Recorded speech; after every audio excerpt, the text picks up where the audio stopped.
आज हम पढ़ते हैं सूरदास जी का अगला पद, ऊधो मन्ना भये 10-20। ठीक है, तो इसमें हम प्रसंग कैसे लिखेंगे कि प्रस्तुत पद वंदना पद महाकवि सूरदास द्वारा रचित सूर सागर महाकाव्य से उद्धृत है। ये हमारी पाठ्य पुस्तक के काव्य खंड में पद नामक शीर्षक से संकलित है।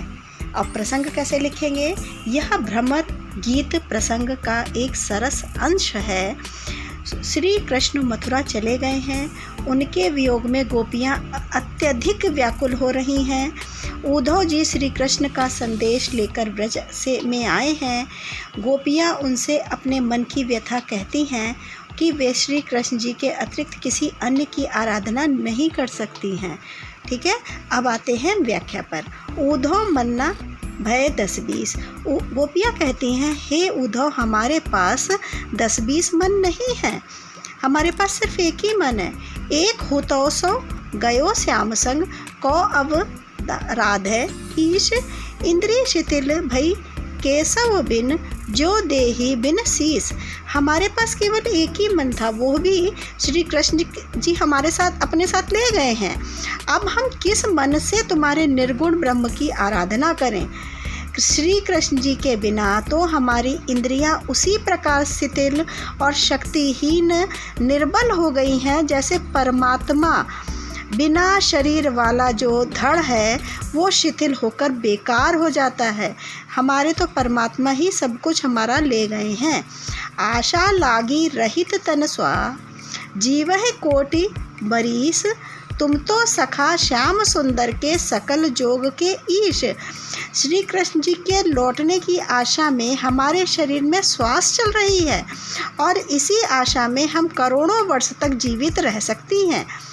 हे उद्धव, आप तो परम सुंदर श्री कृष्ण के मित्र हो। तुम तो सखा श्याम सुंदर के, तुम तो श्याम सुंदर के श्री कृष्ण के मित्र हो। सभी प्रकार के योग संयोग मिलन के स्वामी हो, अर्थात आप ही श्री कृष्ण से हमारा मिलन करा सकते हो। सूर हमारे नंद नंदन बिनु और नहीं जगदीश।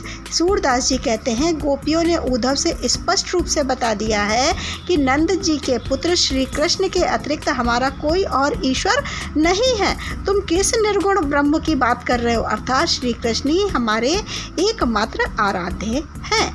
काव्यगत सौंदर्य में क्या लिखोगे? नंबर 1 पर यहाँ गोपियों के कृष्ण प्रेम की मर्म स्पर्शी अभिव्यक्ति व्यक्त करते हुए सूरदास जी सगुण भक्ति के श्रेष्ठता को स्थापित कर रहे हैं। नंबर 2 पर क्या लिखोगे? गोपियों की भक्ति भावना से स्वाभाविक मानसिक उद्योगों का चित्रण हुआ है। तीसरा, भाषा इसकी जो है वो भाषा इसकी ब्रज भाषा है और रस कौन सा है?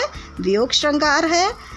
श्रृंगार जो है वियोग श्रृंगार है और गुण जो है माधुर्य है। अलंकार उपमा श्लेष और अनुप्रास है। छंद इसका गे पद है।